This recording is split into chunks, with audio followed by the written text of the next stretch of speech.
Everyone, this is Ketaki ma'am. और कैसे हैं सब लोग गाइस? जैसे कि हम लोगों ने देखा कि हमने सोशल रिस्पॉन्सिबिलिटी चैप्टर स्टार्ट किया है और आज हम लोग पढ़ने वाले हैं social responsibility towards different interest groups. मैंने जब सोशल रिस्पॉन्सिबिलिटी शुरू किया तब बोला था कि बिजनेस एनवायरनमेंट की स्टडी के हिसाब से वी एबल टू अंडरस्टैंड कि ऑर्गेनाइजेशन के बाहर कुछ ऐसी चीज़ें हैं जो डायरेक्टली या इनडायरेक्टली हमारे ऑर्गेनाइजेशन से जुड़ी हुई है और जो डायरेक्टली हमारे इंटरनल बिजनेस एनवायरनमेंट से कनेक्टेड है वो है ये सारे interest group. These are the interest groups which are prevailing in the society, मतलब outside the business organization, और इनमें हो रहे चेंजेस हमारे बिजनेस को हमेशा अफेक्ट करते हैं पॉजिटिवली या फिर नेगेटिवली। तो इन्हें समझना, इनके हिसाब से बिजनेस पॉलिसीज को चेंज करना, प्लान्स को क्रिएट करना, ये तभी पॉसिबल है जब हम इन लोगों के साथ कनेक्टेड रहेंगे, राइट? तो to be connected with these interest group हर बिजनेस ऑर्गेनाइजेशन को सोशल रिस्पॉन्सिबिलिटी फुलफिल करना ज़रूरी होता है। लास्ट लेक्चर हम लोगों ने कुछ चीज़ें पढ़ी, arguments against the social responsibility, then the reality of a social responsibility की एग्जैक्टली क्या होता है और बिजनेस ऑर्गेनाइजेशन इसे किस ढंग से अपनाते हैं, एप्लीकेबल करते हैं। आज हम इन डिफरेंट इंटरेस्ट ग्रुप की तरफ जो सोशल रिस्पॉन्सिबिलिटी एक बिजनेसमैन को पे करनी होती है उसके बारे में स्टडी करने की कोशिश करेंगे गाइस, ठीक है? सबसे पहले share holders. Share holders are the investors of the company. अगर मैं ओनर का नाम लेती हूं तो ओनर एक ऐसा बंदा होता है जो अपना कैपिटल, अपने खुद के पैसे इन्वेस्ट करता है और उससे एक बिजनेस स्टार्ट करता है। शेयर होल्डर भी वही बंदा होता है जो बिजनेस के कैपिटल में रेज करने के लिए या कैपिटल को रेज करने के लिए पैसा इन्वेस्ट करता है। इन्हें हम ओनर कहते हैं। क्या कहते हैं? ओनर ऑफ द कंपनी कहते हैं, ठीक है? इनकी तरफ क्या रिस्पॉन्सिबिलिटी रहेंगी एक बिजनेस की? बिल्कुल सीधी सी बात है, इन्वेस्ट करेंगे तो इन्वेस्ट इसलिए किया है ताकि उन्हें क्या मिल सके? रिटर्न्स मिल सके, ठीक है? So the investor is no one but a person जिसका लाइबिलिटी होता है एक कंपनी में, है ना? वो क्या होता है? लाइबल रहता है और कंपनी में अपना पैसा क्या करता है? इन्वेस्ट करता है। He is the investor of the company. उसके बाद है worker. Worker are also called as employees, जिनके दम पे पूरा ऑर्गेनाइजेशन खड़ा रहता है। आप अगले साल जब मैनेजमेंट पढ़ेंगे तो आपको समझ में आएगा कि मैनेजमेंट के 3 लेवल्स होते हैं, top level, middle level and bottom level. In 3 levels में हम लोग हमारे ह्यूमन रिसोर्सेज को प्लेस करते हैं according to their qualification and experience. तो सबसे बॉटम लेवल जो होता है, it consist of an number of workers and employees. सबसे ज़्यादा एम्प्लॉयज और वर्कर्स बॉटम लेवल में होते हैं। उन वर्कर्स की तरफ अगर आप लोगों ने ध्यान नहीं दिया तो ये वर्कर्स कभी खुश नहीं रहेंगे, और अगर आपको इन्हें खुश रखना है, आप अगर चाहते हो कि ये आपके ऑर्गेनाइजेशन में काम करते रहे, तो इनकी तरफ ध्यान देना ज़रूरी है, जो कि एक सोशल रिस्पॉन्सिबिलिटी के तहत क्या होगा? पॉसिबल होगा। So these are the workers. Shareholder पैसा इन्वेस्ट करता है, हमारे फाइनेंशियल रिसोर्सेज को स्ट्रॉन्ग बनाता है। वर्कर्स हमारे एम्प्लॉयज होते हैं और हमारा ह्यूमन रिसोर्स पूरा का पूरा इस वर्कर्स सेक्शन पे डिपेंड करता है। The next one is very important, जिसके बगैर आप बिजनेस कर ही नहीं सकते, और वो है कंज्यूमर। कंज्यूमर है तो बिजनेस है। आज के डेट में मार्केटिंग लैंग्वेज में अगर बात करते हैं तो consumer is the king of market. Consumer अगर चाहे तो मार्केट ट्रेंड चेंज कर सकता है और बिजनेस को अपने प्लान्स और पॉलिसीज चेंज करने पे मजबूर कर सकता है।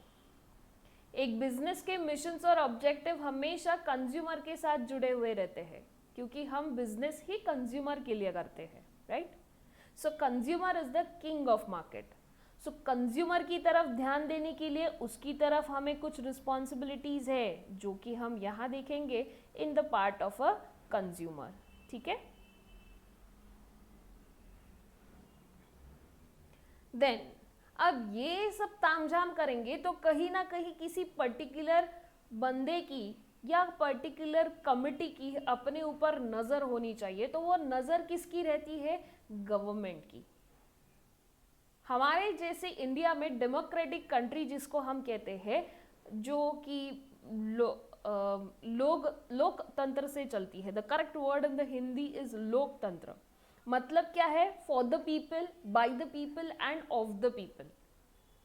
तो लोगों के हित में अगर जो काम कर सकते हैं वो गवर्नमेंट करने के लिए तैयार है. और गवर्नमेंट चाहती है कि हर बिजनेस ऑर्गेनाइजेशन ने अपने लोगों की रिस्पेक्ट करनी चाहिए, कस्टमर का एक्सप्लॉयटेशन नहीं करना चाहिए. तो ये सब चीज़ें बराबर से हो रही है या नहीं, सारे रूल्स और रेगुलेशंस की तरफ ध्यान देने का काम कौन करती है?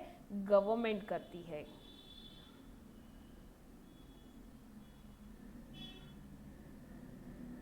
गवर्नमेंट हमेशा चाहेगी कि कोई भी मिसलीडिंग वर्क ना हो, राइट? और जो भी काम हो रहा है वो सही ढंग से हो रहा है या नहीं, इसका पूरा पूरा ध्यान रखा जाए. This is what is the government aim. अब गवर्नमेंट की एक बार बात हो गई तो last but not least is the community. Community is no one but the society, जिनकी वजह से पूरा वर्ल्ड चलता है. आपने अगर इन कम्युनिटीज की तरफ ध्यान नहीं दिया तो ये कम्युनिटीज आपकी तरफ ध्यान नहीं देंगी और आपकी जो रेप्यूटेशन है, जो प्रेस्टीज है, वो क्रिएट भी नहीं होगी और ना ही मेंटेन्ड होगी. आपको इसे क्रिएट भी करना है, आपको आपकी प्रेस्टीज को क्रिएट भी करना है और मेंटेन भी करना है. तो ये दोनों चीज़ें करते समय आपको कम्युनिटी की तरफ ध्यान देना बहुत ज़रूरी है. So these are the 5 things guys जिनकी तरफ हमें सोशली रिस्पॉन्सिबल रहना होता है जब अपन किसी भी चीज़ का बिजनेस करते हैं तो. ठीक है. So the share holders, workers, consumers, government and last but not least is the community. चलिए गाइज एक एक करके देखते हैं कि हमें किन किन लोगों की तरफ क्या क्या रिस्पॉन्सिबिलिटीज करनी चाहिए. द फर्स्ट वन जिसको हम कभी भी इग्नोर नहीं कर सकते जब आप कोई बिजनेस करते हो तो वो है शेयर होल्डर. शेयर होल्डर मतलब क्या? शेयर्स समझ में आते हैं. Share is nothing but a part of a company. जब आप किसी कंपनी का एक पार्ट किसी बंदे को देते हो तब आप उस पर्टिकुलर बंदे को वो शेयर देते हो, जिसके बदले में वो इंसान आपको पैसे देता है. This is what is called as the shareholder. He check and make approval of a financial statements. मतलब क्या है? ओनर है ना, तो सारे कंपनी के फाइनेंशियल स्टेटमेंट्स को चेक करना, अप्रूव करना, ये किसका काम होता है? शेयर होल्डर्स का काम होता है, because these are the owners of the company. Then decide on the directors salary. ये तो बहुत बड़ी बात होगी, सैलरी डिसाइड करना, क्योंकि ये एक डेमोक्रेटिक मैनेजमेंट कहलाता है. जिस कंपनी में शेयर होल्डर्स होते हैं वो कंपनी शेयर होल्डर्स के लिए चलती है, शेयर होल्डर्स की वजह से चलती है और शेयर होल्डर्स ही वहां पे राज करते हैं. By the share holders, of the share holders and for the share holders. ठीक है. दूसरी बात, discuss, decide and vote for directors of company. Directors के लिए वोटिंग किया जाता है शेयर होल्डर्स, इसीलिए वहां पे डेमोक्रेटिक मैनेजमेंट बोला गया है. And decides on any organisational decision. कोई भी ऑर्गेनाइजेशन से डिसीजन मेकिंग अगर करना है तो वो किसके साथ बैठ के किया जाता है? शेयर होल्डर्स के साथ बैठ के किया जाता है. सो इतने सारे रोल्स अगर एक शेयर होल्डर पे कर रहा है तो कंपनी को इनकी तरफ ध्यान देना तो बहुत ज़रूरी है. तो भाई इनकी तरफ हम ध्यान कैसे दे सकते हैं? With the help of these points. These are nothing but the responsibility of business towards shareholders or investors. सबसे पहला, provide reasonable return on investment. जो भी बंदा जितना भी इन्वेस्ट कर रहा है उसका उसे फेयर रिटर्न्स मिलने चाहिए. फेयर रिटर्न्स मतलब क्या? The investor should feel satisfied that I am getting this much of amount as my investment, return on investment, ठीक है। ये तो हम नेक्स्ट चैप्टर में पढ़ेंगे कि इन्वेस्टर किस टाइप के होते हैं, कैसे टाइप का इन्वेस्टमेंट करते हैं, है ना। वो हम सोर्स ऑफ बिजनेस फाइनेंस में देखेंगे, क्योंकि there are two types of investor, equity वाले इक्विटी फाइनेंसिंग करते हैं या डेप्ट फाइनेंसिंग करते हैं। इक्विटी फाइनेंसिंग वालों के रूल्स अलग रहते हैं, डेप्ट फाइनेंसिंग के रूल्स अलग रहते हैं, तो वो हम नेक्स्ट चैप्टर में डिस्कस करेंगे। अभी फिलहाल आप इतना याद रखिए कि जब आपको इन्वेस्टर को रिटर्न्स देने होते हैं तो आपने बराबर से उन्हें रिटर्न्स देना चाहिए। They should feel satisfied about the returns on investment. Then उनके इन्वेस्टमेंट को प्रोटेक्ट भी करना है। अब प्रोटेक्ट कैसे करेंगे? It's very easy, by maintaining solvency of a company, ठीक है। आपके कंपनी के असेट्स हमेशा लाइबिलिटीज से ज़्यादा होने चाहिए, तो आपकी कंपनी सॉल्वेंट रहेंगी और इन्वेस्टर्स आपके कंपनी में इन्वेस्ट करना प्रेफर करेंगे। Then provide accurate information on working of business, business working के रिलेटेड जो भी आप इंफॉर्मेशन, ऑब्वियस सी बात है अपन ओनर्स है ना, तो ओनर्स को अपन हमेशा ट्रांसपेरेंसी रखेंगे। While dealing with the owners you have to maintain a transparency, तो जो भी चल रही है सिचुएशन कंपनी की, आपको उन्हें सही सही सिचुएशन एक्सप्लेन करना है। Then treat all shareholders fair and equally well without any bias, किसी भी शेयर होल्डर्स के साथ किसी भी तरीके की पार्शलिटी आपको नहीं करनी है। Then take necessary steps to expand the business, business को एक्सपांड करने के लिए स्टेप्स लीजिए ताकि इन्वेस्टर्स को भी लगे कि हमारी इन्वेस्टमेंट कुछ एक्सपांड हो रही है, बढ़ रही है और बिजनेस भी बढ़ते जा रहा है। वो कैसे? By the concept of right issue. Right issue मतलब क्या है?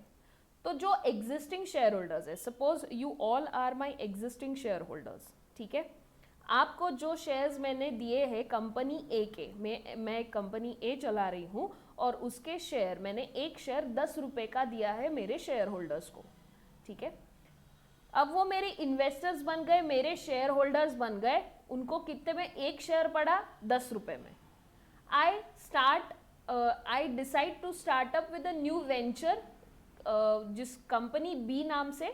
तो कंपनी बी में मैंने मेरे एग्जिस्टिंग शेयर होल्डर्स को, मतलब आप लोगों को बोला कि आप लोग भी उसके शेयर होल्डर्स बन सकते हो, लेकिन वहाँ पे एक शेयर की कीमत 12 रुपए है, लेकिन मैं आपको क्या करूँगी? 2 रुपए का डिस्काउंट दूंगी और उस नए कंपनी के शेयर्स भी आपको 10 रुपए में मिलेंगे। So this is the kind of a benefit you can give to your shareholders, जिससे आप उनके इन्वेस्टमेंट को क्या कर सकते हो? एक्सपांड कर सकते हो और अपने ऑर्गेनाइजेशन को भी डाइवर्सिफाई कर सकते हो। इससे दोनों का फायदा हो रहा है, ठीक है। उसके बाद है carry out R&D to improve product and services. अब right issue is not a खाने का काम।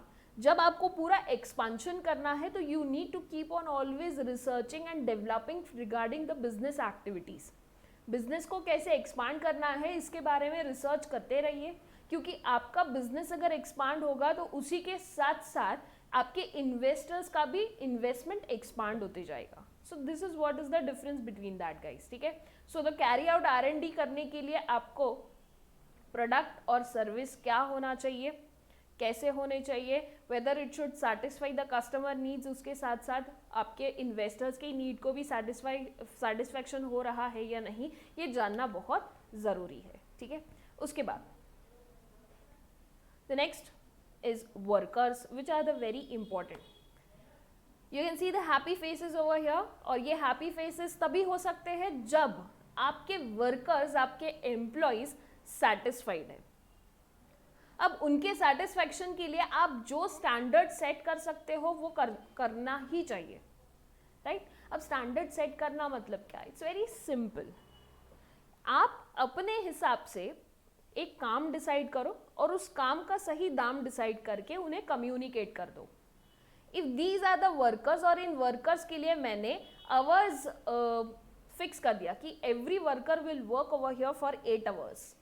8 आवर्स के 8 आवर्स में उसने कितना प्रोडक्टिविटी देना चाहिए ये भी मैं डिसाइड करूंगी। If it is a shirt manufacturing company, I will decide कि भाई तू 8 आवर्स में 30 शर्ट्स बनाएगा। कितने शर्ट्स बनाएगा? 30 शर्ट्स। और उन 30 शर्ट्स का उसे मैं 300 रुपीज़ दूंगी। 8 hours 30 shirts is equal to 300 rupees. ये स्टैंडर्ड मैंने अपने हिसाब से सेट किया है। ऑर्गेनाइजेशन टू ऑर्गेनाइजेशन आप इसको डिफर कर सकते हो। लेकिन इससे क्या हो गया, इससे मेरे एम्प्लॉयज़ को पता चल गया कि what I am expecting from them. मेरे एक्सपेक्टेशंस उनकी तरफ क्या है ये उनको क्लियर हो गया। ठीक है, अब एक्सपेक्टेशंस क्लियर हो गए तो everyone will try hard to achieve that target कि नहीं, मुझे 8 आवर्स में 30 शर्ट्स प्रोड्यूस करने हैं so that I could able to get 300 rupees. जिन्होंने टारगेट अचीव किया उनको पूरा, जिन्होंने ज़्यादा अचीव किया उनको ज़्यादा, जिन्होंने कम अचीव किया उनको कम। मतलब जैसा जिसका काम वैसा उसे दाम। ये तो एक बहुत छोटा सा एग्जाम्पल हो गया आपके एम्प्लॉयज़ और वर्कर्स को सेटिस्फाइड रखने के लिए। और क्या कर सकते हो? अच्छी वर्किंग कंडीशन दे सकते हो, है ना। Good working condition always help us to boost morale of the employ. Employees का मोरल बूस्ट करने में हमेशा वो मदद करता है। आप अगर किसी ऑर्गेनाइजेशन में गए, बदबूदार, अंधेरा है, सब जगह फाइलें पड़ी हुई है, नॉट नीट एंड टाइडी, आपको वहाँ काम करने की इच्छा ही नहीं होगी। If you have a very bad employees and treating you very badly, dominating you all the time, you will be not able to work in that environment. तो environment कैसा होना चाहिए? Full of lights, air, fresh, good people. Of course, good के साथ bad people तो होते ही है, लेकिन good people का अकाउंट ज़्यादा होना चाहिए। रेंट, वर्किंग कंडीशंस अच्छी, AC क्लासरूम्स जैसे कि आप लोगों को मिलते हैं। खैर, you are not having the physical classes, otherwise you must be getting the AC classrooms. तो भाई ये जो वर्किंग कंडीशन ये क्यों बनाया जाता है? To feel, to make other feel comfortable. They should able to focus on what they want to achieve. उनके ऑब्जेक्टिव्स को अचीव करवाने के लिए आप जो कंडीशंस अच्छे कर सकते हो वो करने की कोशिश करेंगे। ठीक है, चलिए गाइस, वर्कर्स को डिटेल में देखते हैं। टुवर्ड्स एम्प्लॉयज एंड वर्कर्स अगर बात करते हैं तो to provide a healthy working environment and to grant regular and fair wages, then to provide welfare services such as transportation facilities if your workers are staying away from the factories, so उनके लिए आने जाने का बंदोबस्त कीजिए। facilities like water, drinking water facility, then restroom होना चाहिए, medical camps होने चाहिए, proper leaves mention होने चाहिए कि तबीयत खराब है तो इतने leaves ले सकते साल भर में, अगर मैटर्निटी है तो इतना लीव ले सकता है, पैरेंटल है तो इतना लीव ले सकता है। So these are certain welfare services which we need to communicate to your employees. ठीक है, then to provide training and promotion facilities. ये बहुत ज़रूरी है क्योंकि आपका एम्प्लॉय अगर आगे बढ़ रहा है तो वो आपके ऑर्गेनाइजेशन के लिए आगे बढ़ रहा है, तो उसका प्रमोशन कैसे हो उस हिसाब से उसे ट्रेनिंग देते रहिए। ट्रेनिंग से वो ज़्यादा होशियार बनेगा और वो आगे बढ़ते जाएगा। Then to provide reasonable working standards and norms. जैसे कि मैंने कहा, मैंने अपने वर्कर्स के लिए स्टैंडर्ड सेट किया, तो ये हर ऑर्गेनाइजेशन ने क्या करना है? स्टैंडर्ड सेट करना है, नॉर्म्स सेट करने हैं, जिस बेसिस पे वो क्या कर सकता है, फिर काम कर सकता है। To provide efficient mechanism to redress workers grievances. Worker लोगों में जो झगड़े होते हैं, मन मुटाव होते हैं, उनको सॉर्ट आउट करने के लिए प्रॉपर एफिशिएंट मैकेनिज्म रखिए, प्रोसीजर रखिए, ताकि जस्टिस हो सबके लिए और किसी का भी नुकसान ना हो। Then proper recognition of efficiency and hard work, this is very much important guys. Keep on appreciating your workers, क्योंकि बिना अप्रिसिएशन के आप प्रोग्रेस नहीं देख सकते। आप जब तक के सामने वाले को अप्रिशिएट नहीं करोगे वो मोटिवेट नहीं होगा और ज़्यादा काम करने की कोशिश नहीं करेगा। So keep on appreciating your employees, क्योंकि उनको वही चाहिए। If you are not giving it in a cash तो give it in a kind, give them recognition, ताकि सबके सामने उनका थोड़ा सा अप्रिसिएशन हो and they feel proud about their success.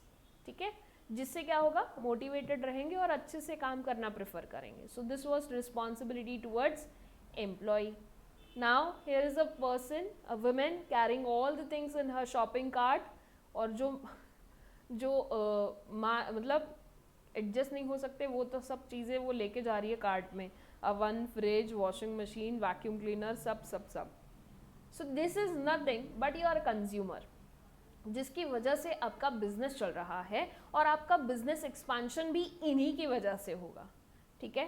तो बिजनेस करने के लिए कंज्यूमर की तरफ क्या ध्यान दे सकते हैं? So there are total 9 points, ठीक है, हम एक एक करके देखते हैं। फाइन, देखिए सबसे पहला है प्रोवाइड गुड क्वालिटी और सर्विसेज एट रीजनेबल प्राइजेस, ठीक है। आप जो भी प्राइजेस सेट कर रहे हो, जो भी गुड्स प्रोवाइड कर रहे हो, उनकी क्वालिटी अच्छी होनी चाहिए and you should give them a better services, ठीक है, जिससे वो बंदा हमेशा सेटिस्फाइड रहेगा। Then provide a good after sale services and customer support. एक बार चीज़ें बेच दी, अब मेरा उससे कोई नाता नहीं है, ऐसा नहीं हो सकता। When you are selling something, it means your name is connected with that. आप अगर गाड़ी खरीदते हो तो गाड़ी के साथ भी 3 सर्विसिंग फ्री रहती है। Even in any electronic item, you have a free servicing for a year, for a 6 months, whatever may be the policy of that particular company. लेकिन आफ्टर सेल सर्विसेज अगर अच्छी नहीं रहेंगी तो कस्टमर आपसे खुश नहीं रहेंगे, और एक कस्टमर खुश नहीं रहा तो क्या बिगड़ता है, ऐसा मत सोचिए।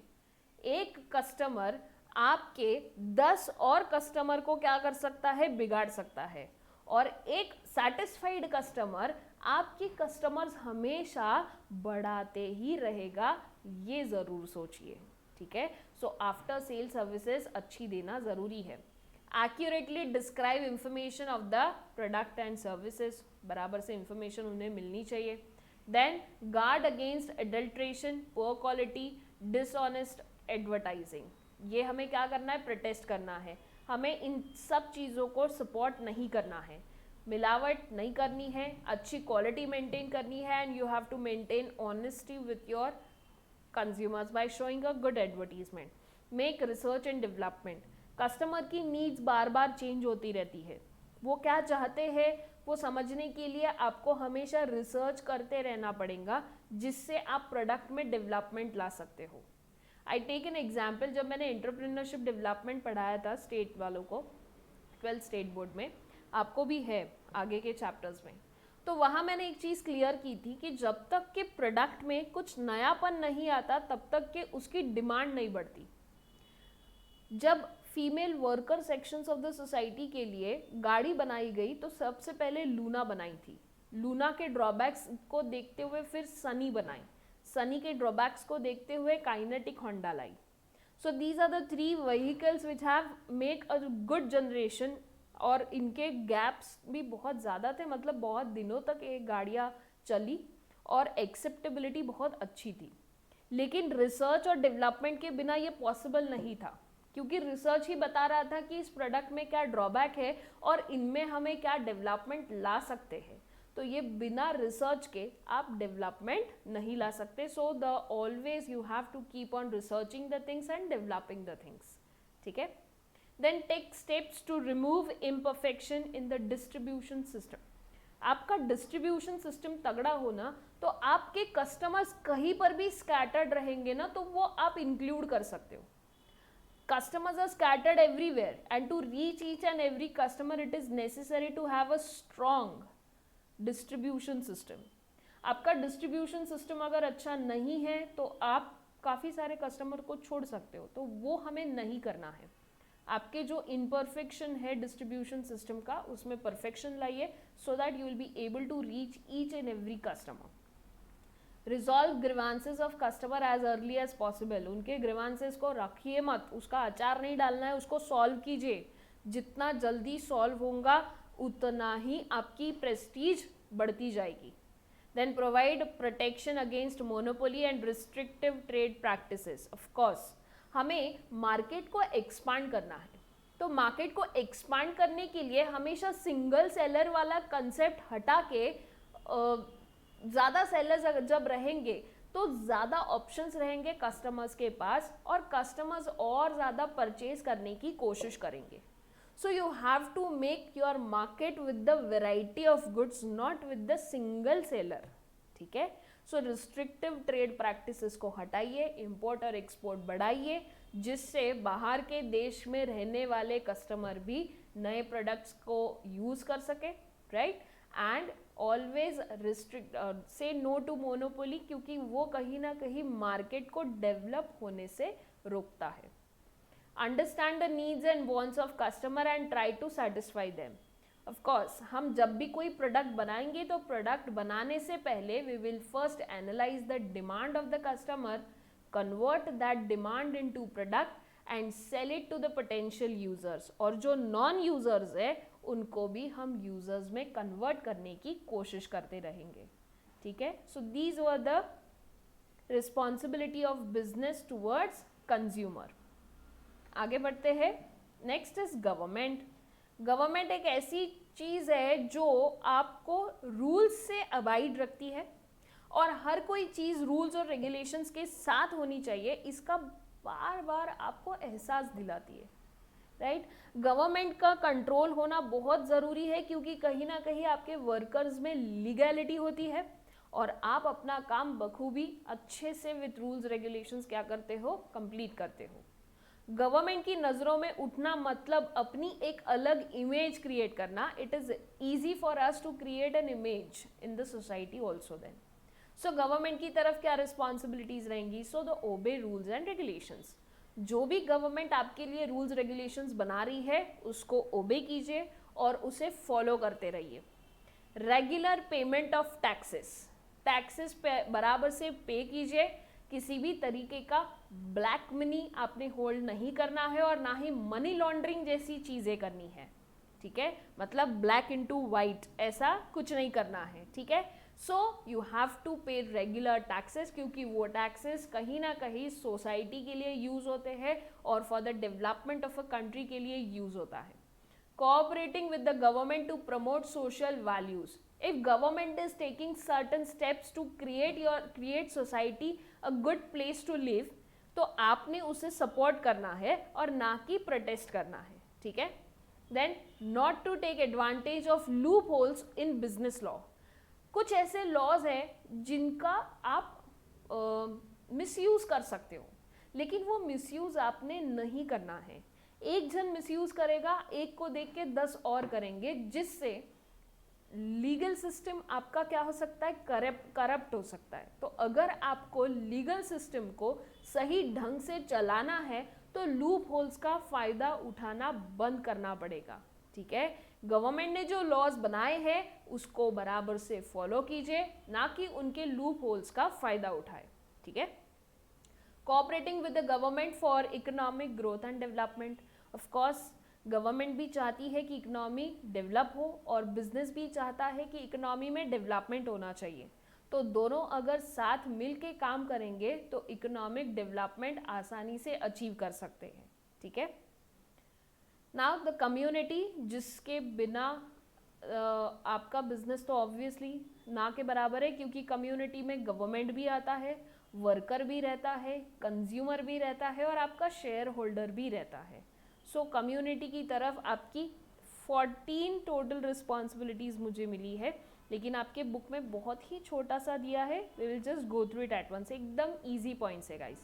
सबसे पहला है take essential steps to maintain a proper ecological balance. अगर आपको इकोलॉजिकल बैलेंस रखना है तो से नो टू पोल्यूशन। आगे है पोल्यूशंस की तरफ, पोल्यूशन क्यों होता है, कैसे आप कंट्रोल कर सकते हैं, ठीक है। Then prevent environmental degradation cause due to pollution. Environment को डिग्रेड करना बंद कीजिए। ज़्यादा से ज़्यादा रिसोर्सेज का इस्तेमाल ऐसा कीजिए जिसको आप सेव करके रख सकते हो, है ना। Then keep goodness and safety of infrastructure.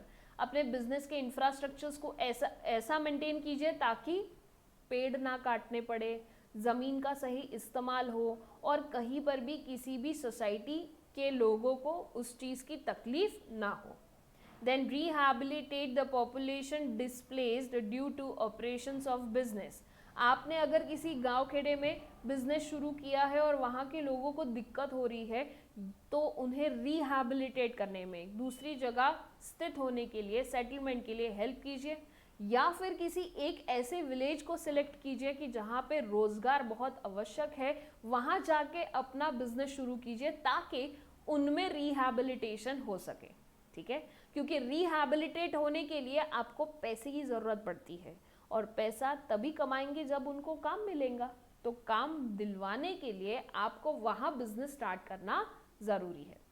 Then take initiative in the conservation of scarce resources, contribute in the development of socially backward areas, then promote ancillary, small scale and cottage industries. These industries are basically prevail in the underdeveloped countries like India.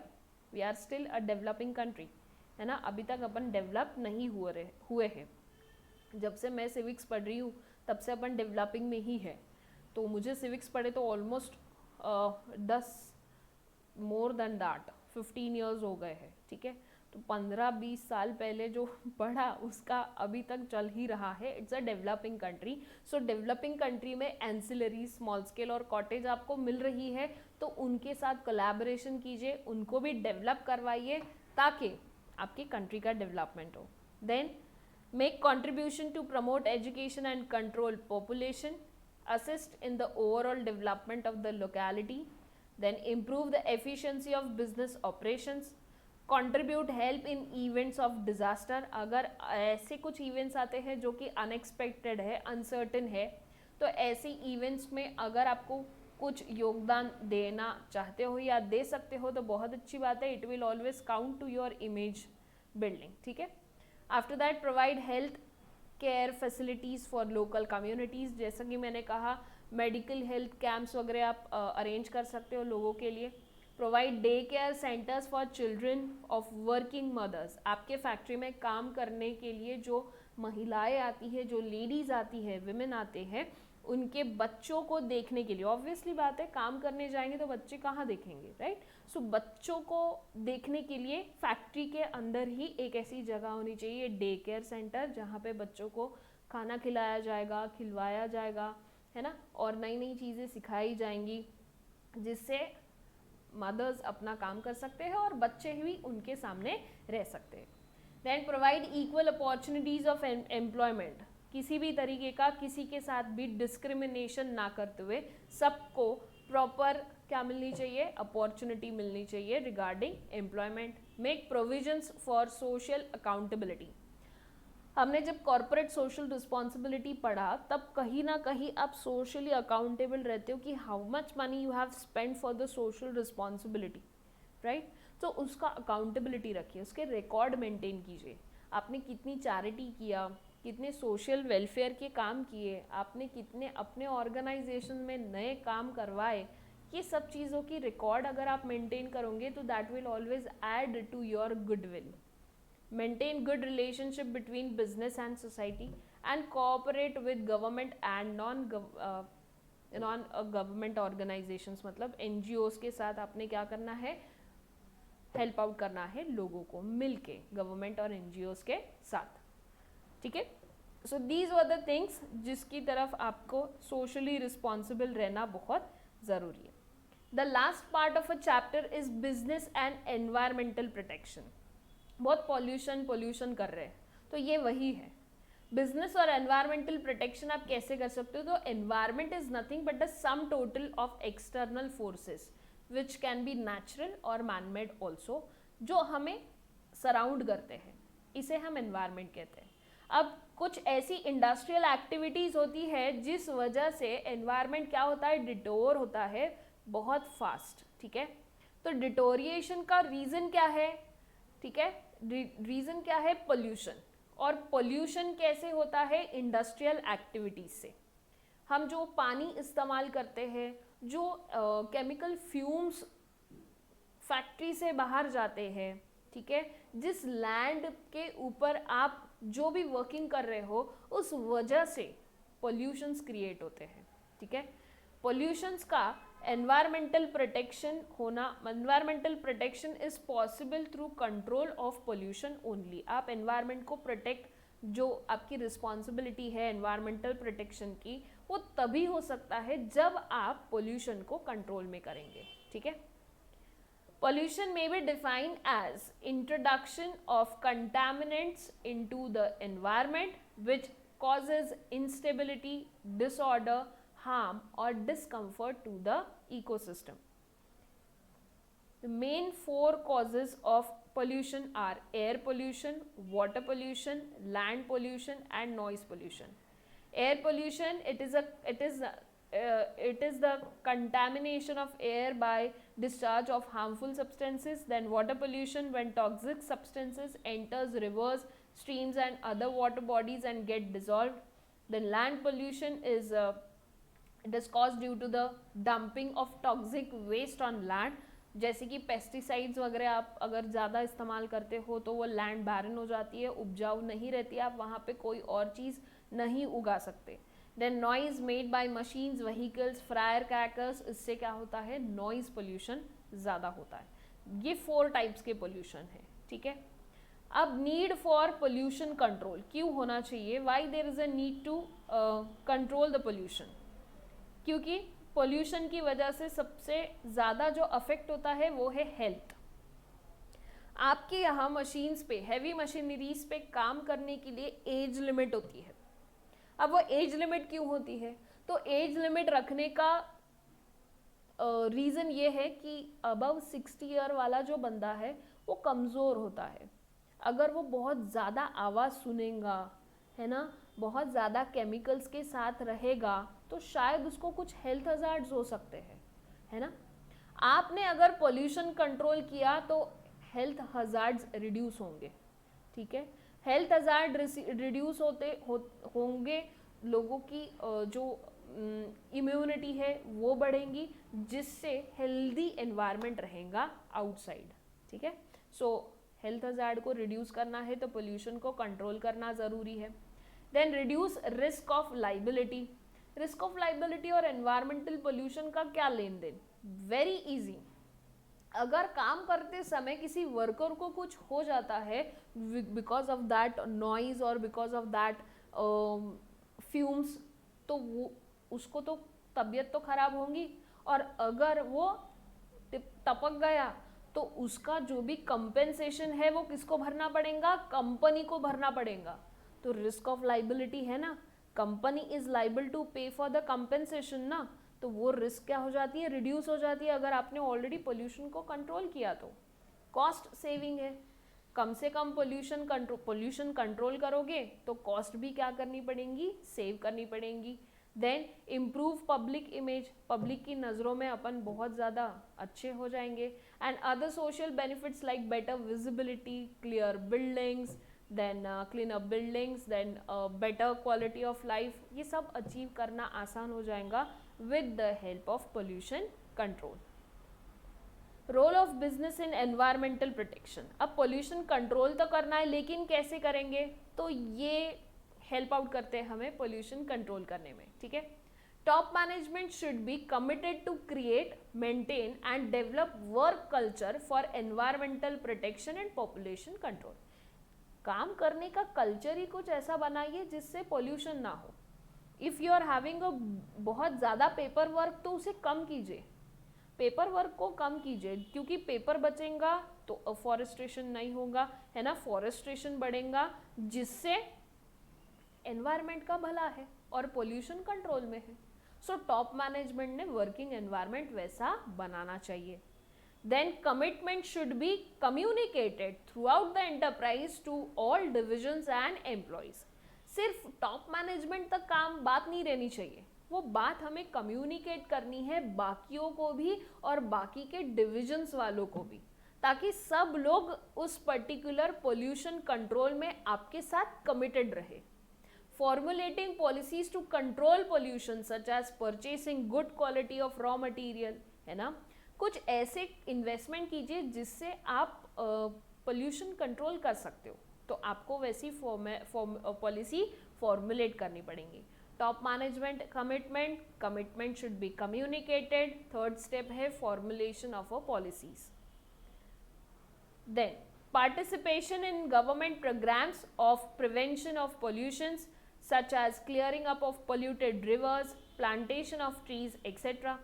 then periodical appraisal of pollution control program in order to increase progress with respect to the environmental protection. सिर्फ एक बार काम करके नहीं होगा, आपको उसे करते रहना है और periodical appraisal देखते जाइए कि आपने एनवायरमेंट को एनवायरमेंटल पोल्यूशन को कंट्रोल करने के लिए क्या योगदान दिया है. If you not evaluate the progress, you'll be not able to know कि whether you are achieving that pollution control or not, है ना. टॉप मैनेजमेंट ने पॉलिसी बनाई, पॉलिसी सबको कम्युनिकेट किया, कम्युनिकेट करके सबने उसको अगर अपनाया ही नहीं तो कैसे. अच्छा चलो एक बार अपनाया तो काफ़ी है, नहीं. प्लांटेशन सिर्फ एक बार नहीं होना चाहिए, हर बार होना चाहिए. जब भी चांस मिले तो प्लांटेशन होना चाहिए, है ना. सो पीरियोडिकल अप्रेजल इज नेसेसरी. आप सिर्फ पढ़ते ही रहोगे, लेकिन आपको अगर अप्रेजल नहीं मिलेगा तो समझ में कैसे आएगा, मोटिवेट कैसे होंगे और ज़्यादा काम करने के लिए, है ना. So you need a motivation. तो मोटिवेशन कैसे मिलेगा, पीरियोडिकल अप्रेजल से मिलेगा. Arranging workshops and training material with suppliers, dealers and customers to get them actively involved in pollution control program. सिर्फ हम तक सीमित ना रखें, कंज्यूमर्स को भी ऐड कीजिए, सप्लायर्स को भी ऐड कीजिए, है ना. अपने साथ जुड़े हुए जितने भी ह्यूमन रिसोर्सेस है सबको मिला के इन प्रोग्राम्स या वर्कशॉप्स अरेंज कीजिए ताकि उन्हें भी समझ में आए कि organization is believing on environmental protection, तो उनका भी उस हिसाब से क्या होना चाहिए, पार्टिसिपेशन होना चाहिए. ठीक है गाइस. सो इसी के साथ हमारा सोशल रिस्पॉन्सिबिलिटी ऑफ बिजनेस खत्म होता है. नेक्स्ट लेक्चर में हम लोग source of a business finance start करेंगे. A very interesting topic, part B आपका जहाँ से शुरू होता है. बट उससे पहले मैं चाहूँगी आपने फॉर्मेशन ऑफ अ कंपनी एक बार पढ़ लेना चाहिए, जो कि मैंने आप लोगों को रिवीजन के लिए बोला हुआ है. So please go through that formation of a company से लेके लास्ट तक जितने भी वीडियोस हैं वो सारे देखिए ताकि source of a business finance आपको बहुत अच्छे से समझ में आएगा. ठीक है. Thank you class oh for the day. Thank you very much.